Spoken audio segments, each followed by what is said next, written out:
To the DaSy webinar, Putting Pizzazz in Online Meetings, Using Zoom for Data Presentations and Discussions. I'm Renee Hockaday with DaSy, and I want to welcome you today. Just a couple of housekeeping items. As you may have seen, this session will be recorded, and also closed captioning is available for this session. And if you haven't already, please mute your line until we're available at the end for questions. We are going to keep to the DaSy hour, so hopefully we'll be done at around 2:50. And now I would like to introduce Cecilia Lahair from Johns Hopkins University Center for Technology and Education, or CTE. Cecilia? Hi, everyone. I really want to thank you for taking the time out for one more virtual meeting. I know you don't have enough of those in your life right now. Just a couple of housekeeping things while we get going. I'm going to ask you to go ahead and put into the chat your first name, the state you're from, and the role that you play within your state. And so as you're doing that, I also want to share with you, we are going to be co-constructing this meeting today. And so the best way for you to view your screen is to go ahead and turn on your participant tab and your chat tab, as we will be using both of those quite a bit today. And so having said that, let's dive right in. So we are going to be talking about the features of Zoom, specifically in the context of how to have an engaging and robust conversation with one another. And so some of the features that you may see today, you may notice that it doesn't quite work that way on your system. People who access Zoom meetings through the web may have a little different setup. And of course, if you have the different, depending on what kind of account for Zoom you have, you may see that you have slightly different settings. However, we are going to be spending the majority of our time today talking about things that I think you can generalize and kind of think through how it can work for you. Now, the most important thing about having successful and engaging webinars and meetings using a virtual environment actually starts with how you approach it. Because we've been so used to, for so long, doing face-to-face meetings, I think that when we have offered a virtual environment, it's usually for those who can't attend in person. And it's very easy to feel that face-to-face is best and virtual meetings are sort of poor relation and not that great. So the first thing to think about is that actually virtual environments do provide some advantages over face-to-face meetings, and to really embrace what that is. And in particular, to approach the meeting and your preparation slightly differently. So when you have a virtual environment, you can actually engage in a variety of ways that are not available to you when you're face-to-face. I think one of the biggest fears too is that we think that because we're virtual, people are going to be easily distracted and going to go check their email, and they're not going to be paying attention, they're going to multitask. And actually that's true. There is a greater opportunity for that to happen. So some of the things that we're going to talk about today are how to ensure that the presentation or the meeting that you are sharing is a community event, and it's actually an experience that you share with your participants.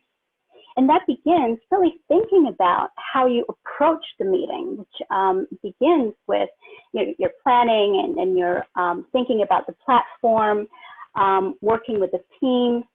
Even if you're the sole presenter, we'll talk about how there's actually always a team with you. And so how do you set yourself up for success?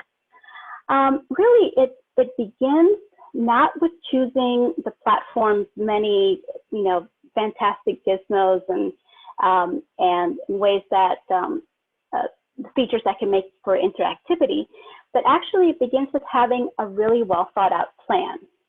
So you think about the features that you might need, then you make sure that those features are turned on, and you prepare your team to support yourself, to support you during the meeting. And so the first thing to think about is, what kind of meeting am I even having? So before thinking about the features that you'll need, think about what you'll actually be doing during the meeting. Is it mostly a presentation? Who's going to be there? What are they looking for? What's their comfort level? And very importantly, what is the purpose of the meeting? So people will stick with you, even if they, you lose them for a bit while they answer a text or respond to an emergency email. If you have a very clear purpose for an end product that you're looking to have everyone co-construct during the time that you're together, you'll find that they'll actually stick with you. And so thinking about the data meetings and data presentations specifically, it's important for you to kind of think about what activity will you need to do during the time that you're together virtually. So you're going to share your data, you're going to maybe analyze, or you're going to generate hypotheses. And once you actually think about what is it that I need people to do, then you can think about, well, how will I get them to do that? Like, what are some of the features of Zoom that I can use to support those activities? Now, what you're seeing on your screen is not a roadmap. This is just the way that I would approach it. If I know that I'm going to be sharing data, I would think about, oh, well, I need to make sure that I can transfer files to share my screen. If I'm just going to be informing, well, I'm really going to want to make sure that I know how the best ways to share my screen, the different varieties of sharing screen, and how to make those, even something as simple as a screen share, interactive. And so taking a minute to just think about the activity first and then the feature will actually really set you up for success. And then once you've kind of identified what is it that you actually need to do during your meeting, then you want to make sure that your settings are set up correctly. And so beginning with, of course, as always, the security of your meetings. And so here are some best practices for setting your meeting settings. Obviously, you want to password protect. You want to give people the opportunity to join the meeting via their browser, so that if their organization has disallowed for people to download the Zoom app, they'll still be able to join your meeting. Just be careful with that, because you do need to practice it and do it yourself so that you can see, because when people join via the browser, sometimes some of the buttons aren't available to them. So just kind of practice that a little. And then as you can see, there are some other meeting settings that you just want to be really aware of. Now, as part of today's webinar, at the end of today's webinar, we'll take your questions and create an FAQ document. There'll also be a handout that has links to the how, step by step that you do some of these things that we're talking about today. Today's tutorial is not, today's presentation is not a tutorial, but we'll talk about some of the things that you need to be aware of and how they support the activities that you need to do during your meeting. So some additional meeting settings that you're going to think about is obviously, muting everyone and turning people's cameras off. And you do that so that people aren't embarrassed. Sometimes they, just as they join your meeting, they're still dealing with their day. So just so that they can put their best face forward and join when they are ready to join. You might also really want to take advantage of the waiting room, which allows for you to communicate with your attendees even before they join your meeting. And so you'll see in the Zoom application and the website, there are a variety of ways that you can set up meeting settings. You can set them, as you see on your screen here, global settings that will apply to most meetings.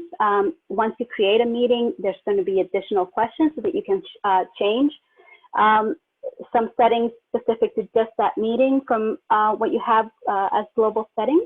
And then once you're in the meeting itself, you can also change some of the security settings there. And we will talk a little more about how to do that and why you would want to.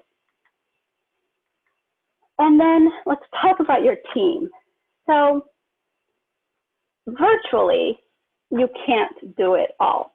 And you will always have people who can help you. Now, if you are the only presenter, that doesn't mean that you can't reach out to those who are participating with you and ask them to help you with some of these activities. So you can ask one of your participants that you know is really great on Zoom if she can just kind of keep an eye on the chat for anyone who's having trouble with their settings, or respond to questions that are technical in nature, or monitor, help you monitor and kind of bring things up, particularly if you're only using one screen. And when you are doing screen share, as I am right now, actually, I can only see the PowerPoint. I can't see the participant panel. I can't see the chat. And so even if you don't have someone that you've designated ahead of time as a moderator, always make sure that you have someone that you call on to help you with that. And your co-presenters. So if you have, particularly when you're leading a data meeting, consider how other people are going to share their experience. And again, it's sort of a mindset shift. Think about each participant or each person who has something to share in terms of how they use data as part of your co-presenters with you. And think about how easily they can share their screen or prepare materials to present, to give to those who will not be sharing information, so that your co-presenters are as aware of how to deliver their information as you are. And then finally, something that a group of people that we don't often think about as part of our presenter team is actually our participants. And as I mentioned already, you can ask your participants to help you with the moderation, to help you, as co-presenters.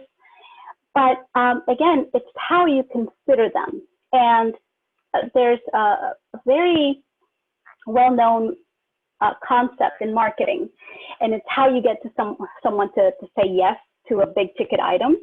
And that is by starting them off saying yes to small little actions all along the way, and they kind of build up to a bigger yes. And so it's the same thing with participants. I think that one of the reasons that we don't often warm to virtual environments is that we lack that energy in the room of seeing people nodding their heads or thinking about things, and or even just looking at people's eyes and seeing their enthusiasm and just kind of reading the room. And so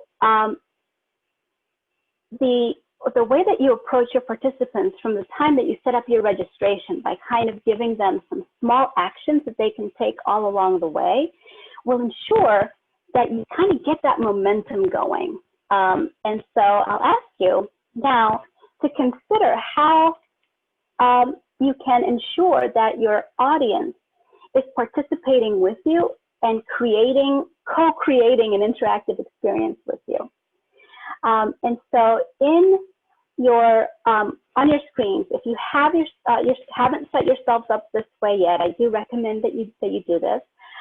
Make sure that you have that you use your toolbar to click on participants, and it'll show up on your right-hand side panel, and also your chat, so that we have a way to communicate with each other constantly. And so one of the things that I'm going to do is I'm going to use my Alt-S button and quickly kind of leave the sharing so that I can see you guys and reestablish that connection. And please feel free to, during your meetings, to do that often as well. So if you have if that connection has been something that you're missing, use your toolbar, and on the far right-hand side, you'll see that there's a reactions button. And give me a thumbs up if when you are sharing meetings or sharing information, doing virtual meetings, if you also miss seeing people's reactions. So go ahead and give me a thumbs up if that's something that you've been missing too when you're doing these meetings. And yep, I see all the thumbs up coming up. And so,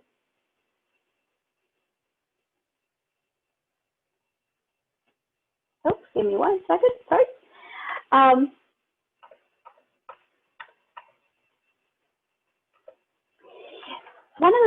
One of the easiest ways to interact with folks when you're doing your meetings is with a simple chat.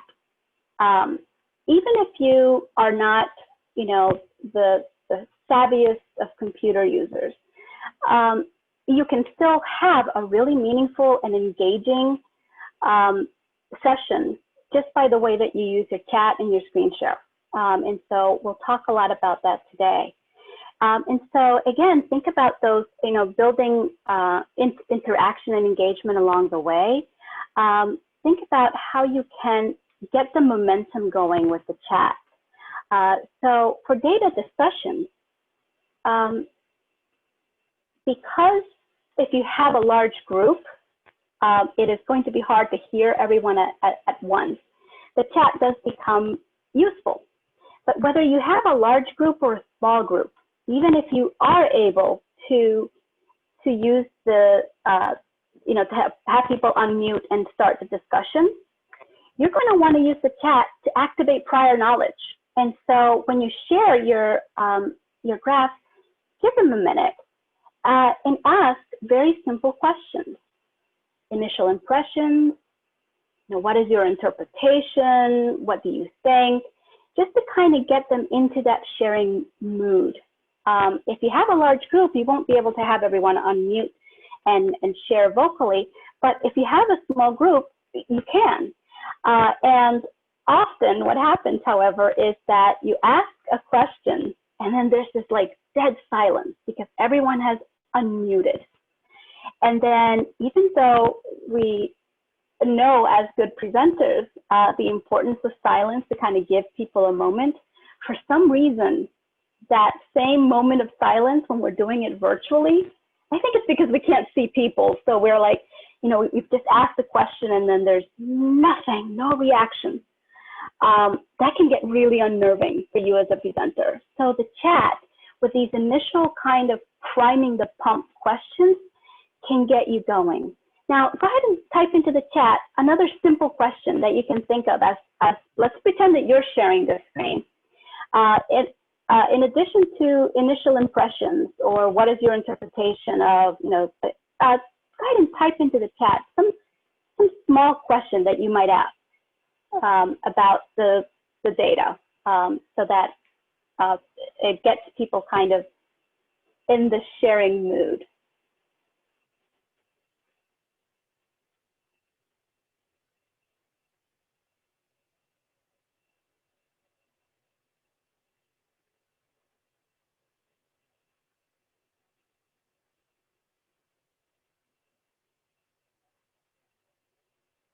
Okay, and then I'm going to ask my colleague Andrea to unmute herself. And the way that she's going to do that is she's going to hold down the space bar, and that way she can quickly unmute herself, share out, and then when she lifts her hand from the space bar, she will be muted again. So Andrea, tell me some of the things that are coming into the chat. Absolutely, Cecilia. I'm seeing all sorts of fantastic questions come in. I see a question asking, what do you notice about this data? How could you share this with your colleagues? How many years does it cover? That's terrific. Thank you guys for sharing it out. And as you can see, as the presenter, by having someone else ready to look at the chat and take on that responsibility, I can continue sharing and also involve my participants. Now, the other thing that's important is that you can also use your chat to transfer information and transfer files. Now, I will tell you to be very careful with this. In a lot of articles on the web, where when you look up what security features you want to have available, people always recommend that you do not have the file sharing turned on. And then again, that's done in your meeting settings. So use this feature when you have a trusted group of identified users. So I will quickly stop sharing. And if you look on the right-hand side of your chat,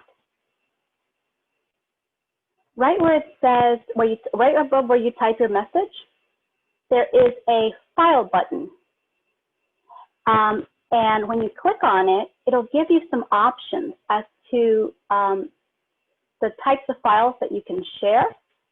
And it should open up your file explorer.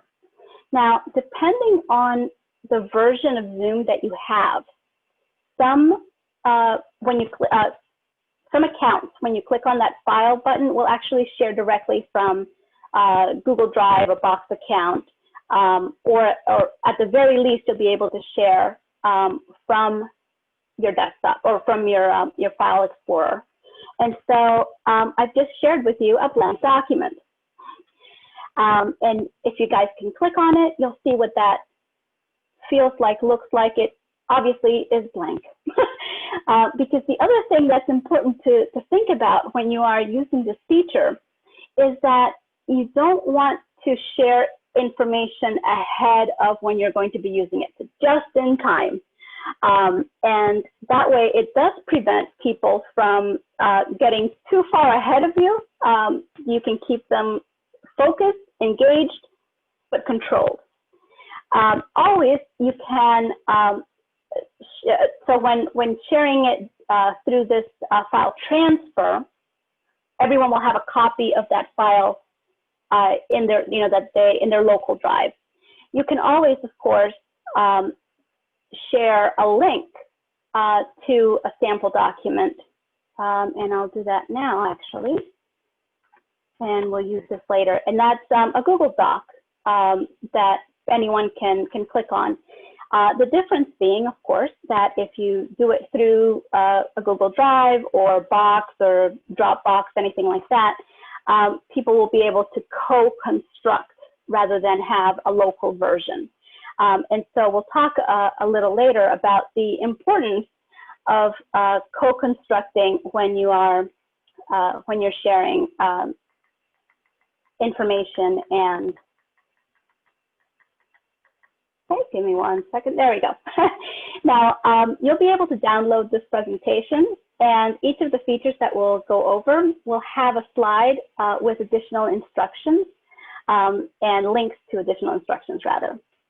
Okay, so let's talk about these participant icons. Now, you've already used it today through, just on a limited basis. But this is an alternative to chat. It's a way, again, to keep the audience participating and thinking. The reason why people are tempted to go check their email or answer a text when you're presenting information is because you're not demanding anything from them. I know, for example, here I have this slide set up for you, and I'm just talking about it. Now, the better way to do that would be share what I want to, a little bit of what I want to say, and then ask you to participate in some way to reflect. And so we've already done the reactions in the toolbar. And now I'm going to ask you to look at your participant icons in that the right-hand panel of of your screen if you've turned on your participant panel on your toolbar.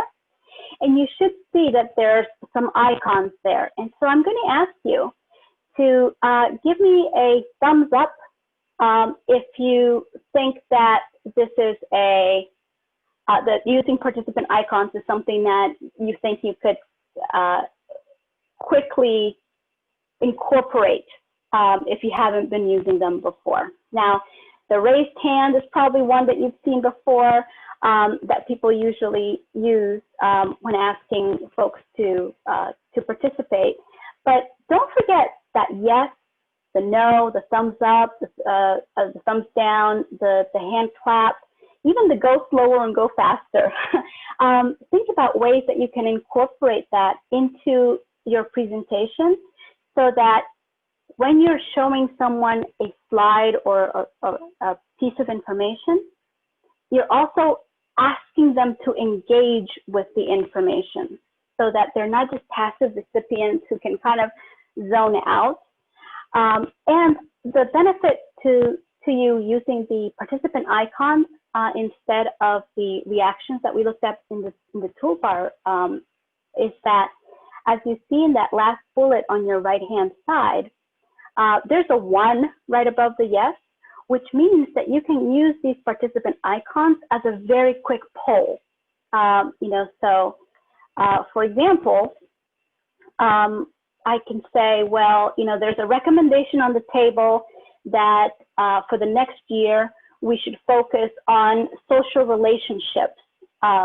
If this is our data, our trend data, and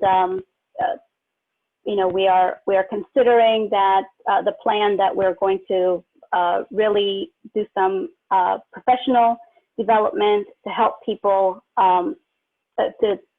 to really focus on social relationships. Are you on board with this?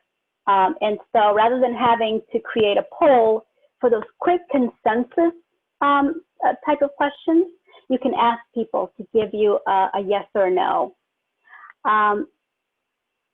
Some other ideas is, well, the questions for icons do need to be short and concise, or you can make sure that you're using your hands raised to get people to participate verbally. So let's think about the way that we share screens. So let's kind of come back here for a second. And I'm going to ask you to use your participant icon and give me a yes. And actually, I'm going to go ahead and clear that all on my end. And give me a yes if you feel really confident and comfortable sharing your screens in Zoom.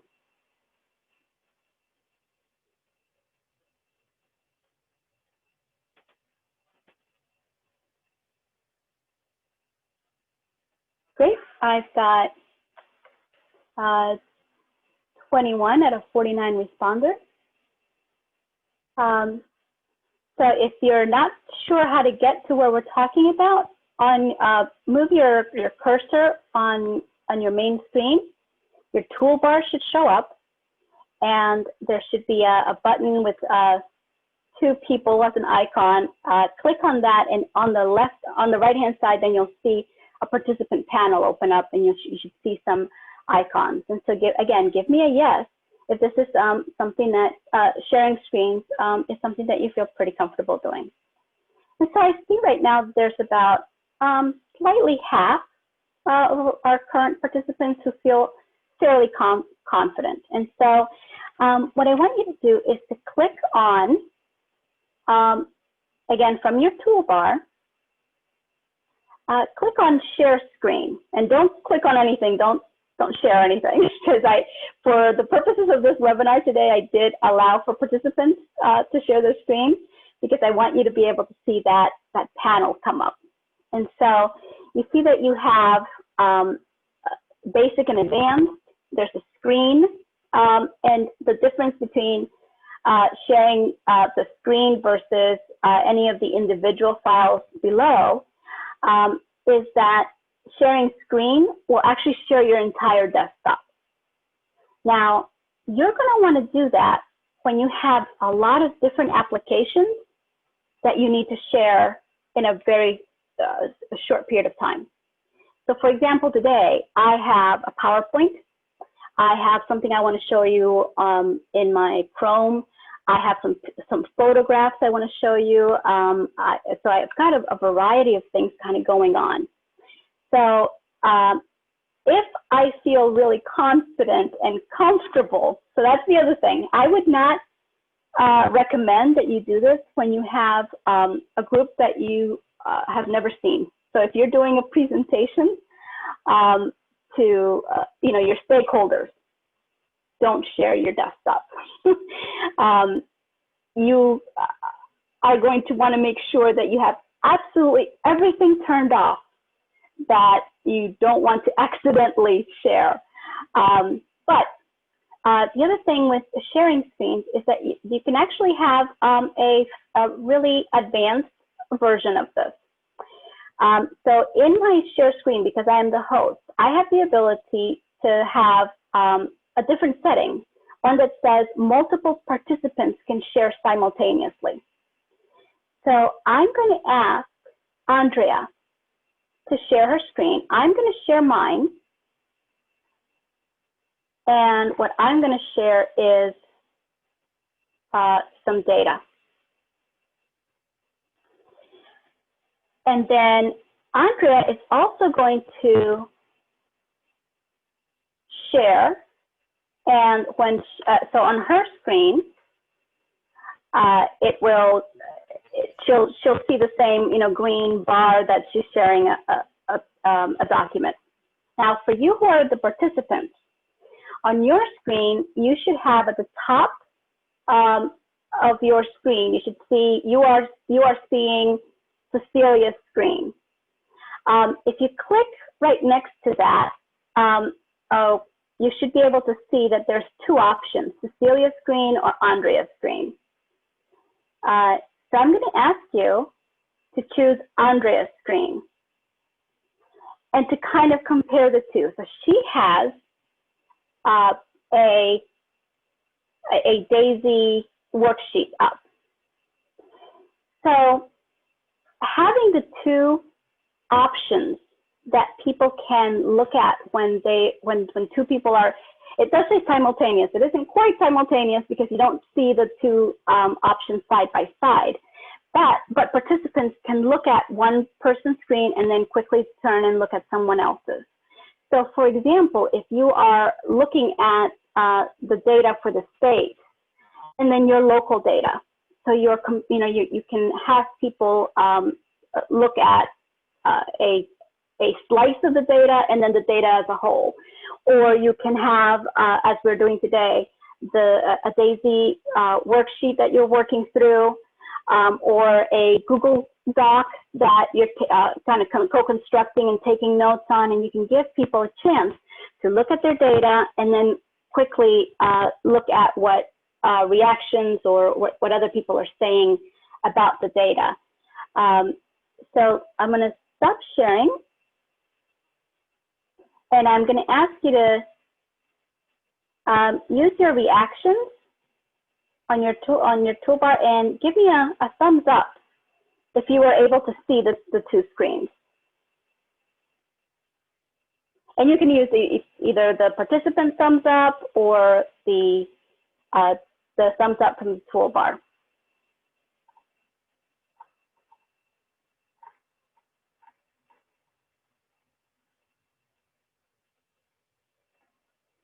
Great. And so this is one of those advanced items that you can use for screen sharing.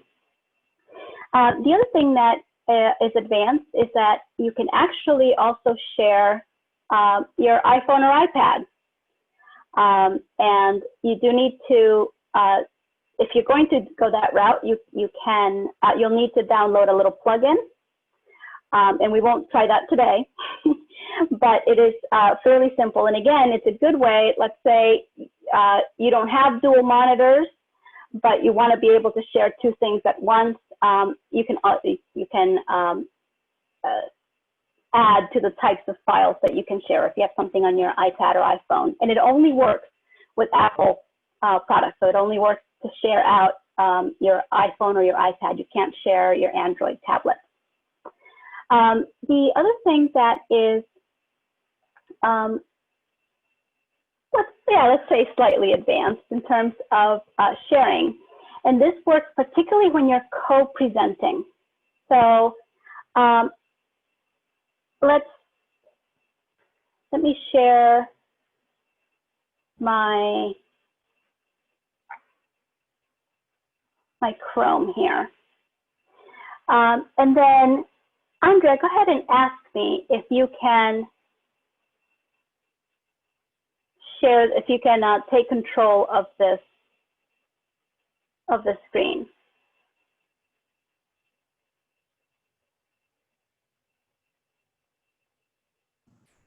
Cecilia, can I control your screen? Yes, you can. Great. So on my side, there we go. So I think you are, yep, it says that you're controlling my screen. And so Andrea, go ahead and see, that is her moving her cursor around. So let's say that, you know, there's a PowerPoint presentation that we co-created. Instead of having the presenter tell the other person, okay, advance, okay, next slide, okay, next slide, you can actually share the control of the screen, and the other person can as you're seeing with her cursor all over my screen, she can actually take control of what is being shared. And I will stop sharing and come back here. And then lastly, in terms of screen sharing, I wanted to make sure that you all were familiar with annotations. And so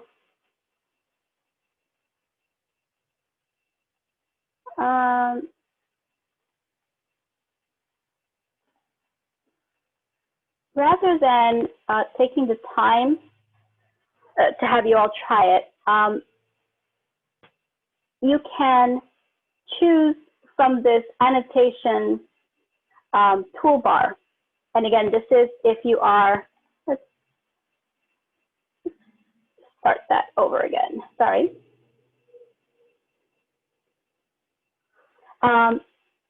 If you are the host, you can, you have a special toolbar that gives you the annotation rights. And it even allows others to annotate with you. And so they can add text to whatever screen you're sharing, so that you can, again, co-construct ideas or plans. You can have stamps so that people can just kind of say where they, you know, if they love something, or they want to point something out, they have an arrow. And in the spotlight, if they use that one, it actually shows their name. So that gives you an idea of who's voting for what, if you are, again, creating something. And I see Katie, I see that you're trying that out. If anybody else wants to try it, feel free. And then I will be turning it off.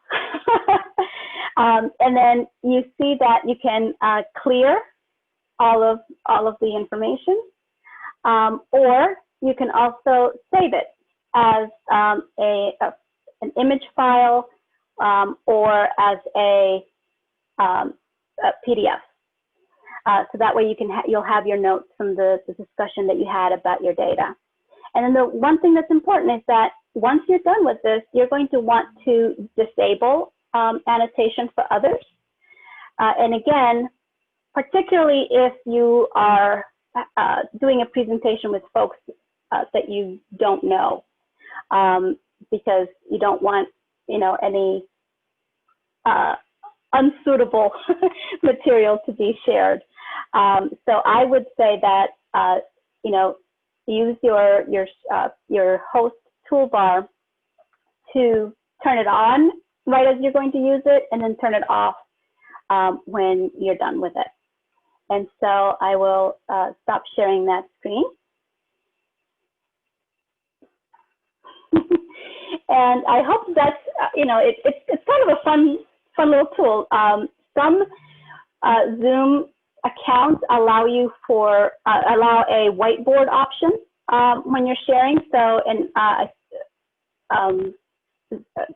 the version that DaSy has does have a whiteboard option. So when you click on your share and all of your different files come up, you can see that there's a whiteboard option. And that actually works very similarly to the annotations. And, you know, people can go ahead and type. That is, imagine it's your whiteboard. That I know for one, I think out of all the things that I miss the most from face-to-face conversations, it's being able to just, you know, have something on the whiteboard that we can all kind of work from and visualize as we're, you know, talking through and co-creating. Oh, wow. And so I just looked at the time. The other two pieces that we were going to talk about were, sorry, let me go back and share.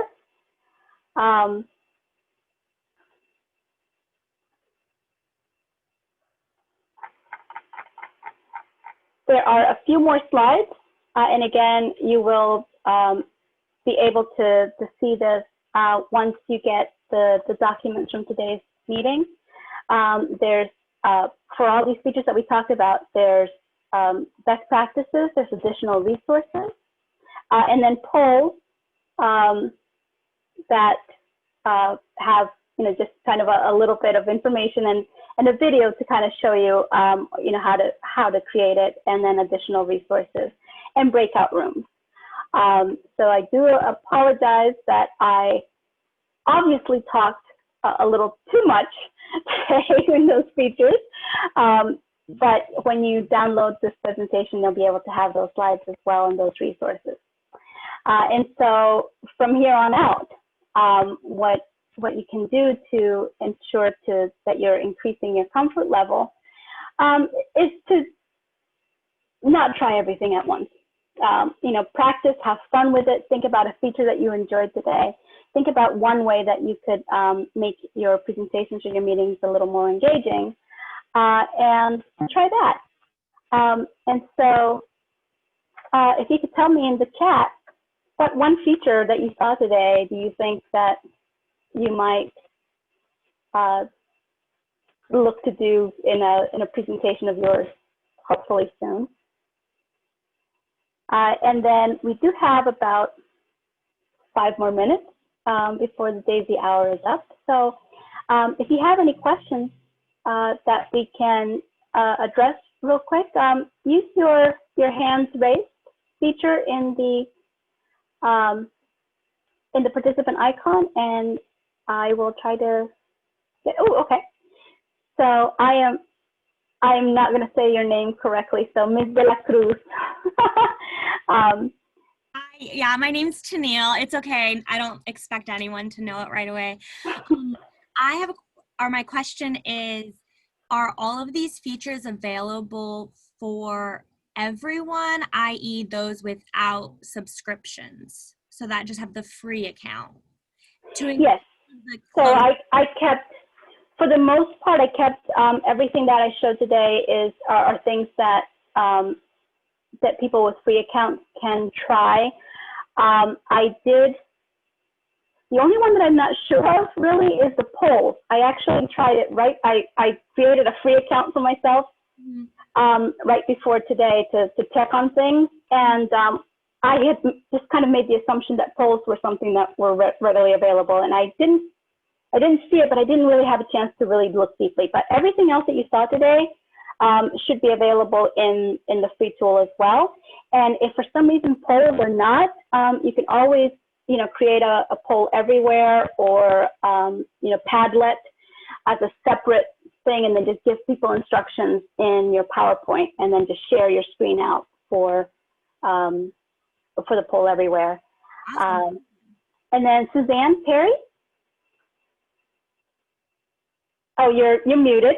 Suzanne said just hold the, yeah, you go. You were able to total up the reactions really quickly. How did you do that? So is there a place that tells you how many gave you thumbs up, or? Yes, it actually does it automatically as people are entering their responses. So the difference between the icons, like the thumbs up and the participant icons versus the toolbar, is that you get the total in the participant icons. When you do the reactions, you just see it. So you have to be, you know, if you have, like we do, 52 participants, you won't be able to see everyone at once. So. Got it. Thank you. Sure. And Beth from Colorado. Oh, I don't have a question. My thumbs was just up from before. Oh, I'm sorry. Yes. Yep. Sorry. Yep. Cecilia, Yes. we do have one question from Ginger in the chat. She's asking, Perfect. does the presentation record the reactions? That would be really helpful when seeking out stakeholder input.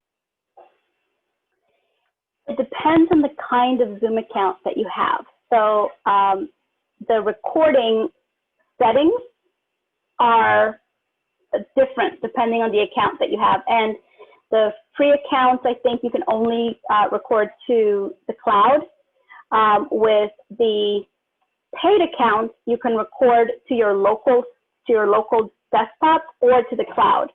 If you record to your desktop, it doesn't give you as many options in terms of what you're recording. And so if you have one of the paid options and you set your settings so that you're recording the full screen, I forget how the settings go. I'm so sorry. I'll make sure that, Ginger, I'll make sure that I address that in the frequently asked questions, because I want to make sure to give you the right settings. But I do believe that is available. And 3 more questions in the chat. Yes. From Stella, we have a question. Will you share with us how we get participants to take control of the screen again? Absolutely. So once I am sharing my, actually, I'm signed in as the host. So who asked that question? The question is from Stella. From Stella. Okay, so Stella. Yeah. On the right-hand side where you see that your name as the participant, Yeah. click on More. See how you have a chance to rename yourself, Yes. mute yourself. Okay. One of those options should say, you know, actually, no, I'm sorry, because I'm. Yeah, right now it just says rename and edit profile picture. I think I have to be sharing, so let me share something and then try it now. So right click on your name. Yes. And you should be able to, it should give you the question, like, you know, can I request screen share or request control, something like that. Also on my end. Not, unfortunately not. I only have two options to rename or to edit my profile picture. So you don't have a more button right next to your name? That's the one I am clicking on. I have mute and more, and when I click on the more, it gives me 2 options to rename or to edit my profile picture. Okay. Maybe Andrea? if I'm a co-host, I don't know. No, Andrea wasn't a co-host. So Andrea, where on your participant screen did you see the option to take over my screen? It came up as a yellow bar at the top of my screen saying request. Okay. So Okay, it's on the view option. So it says request remote control on the view option. Thank you. Yes, Thank you, yes. Stella. I found it. Thank you, Stella. Fantastic. Now, as the host, in my toolbar, I have a remote control. And see, now when you press it, it gives me a pop-up. You know, Stella is requesting remote control of your screen, and I can approve or decline it. And I'm going to decline it, Stella, but look, I can actually, as the host, I do have an option to invite you to share your screen. So as the host on my toolbar, I have a little mouse, and then when I share it, I look for your name, and then you should get a pop-up on your end. Yes, yes. That says, you know, you can, that I'm inviting you to share my screen. Yay, thank you so much. That was a good feature for me with my, yes. Cecilia and Renee, I do know we're at the DaSy hour. There are 2 additional questions. And so the last 2 are, how did you get the live captions? And will this be on the DaSy website to view later? So yes, it'll be on the DaSy website. And then Renee, about live captions. We actually hired a captioning service. So there's someone here who is live captioning this. That will be recorded, and it will be part of the recording that is posted online. But we do have someone who is live captioning. However, if you have the paid version of Zoom and you record your session to the cloud, there is an integration that Zoom has with a company called Otter AI. Otter, like the little furry animal, the little river animal. And so that's otter.ai. And once you have your recording up, they will automatically caption it if you request that in the meeting settings. And again, this is for pro versions. So and it may not even be for like the very basic pro. It may be like the mid-level and higher. But if you record it to the cloud and have your settings, the recording will have the captioning. Or you can, get an account with Otter AI directly, or, another company to do live captioning that is automatic. You will have to train it a little. So obviously the captioning we're getting today is terrific because it's a live person. That is one option, and the other option is to try to find a live captioning. It's very similar to like the YouTube captioning, where some words are, it gives you the gist. It doesn't really give you a good captioning. But those are your options.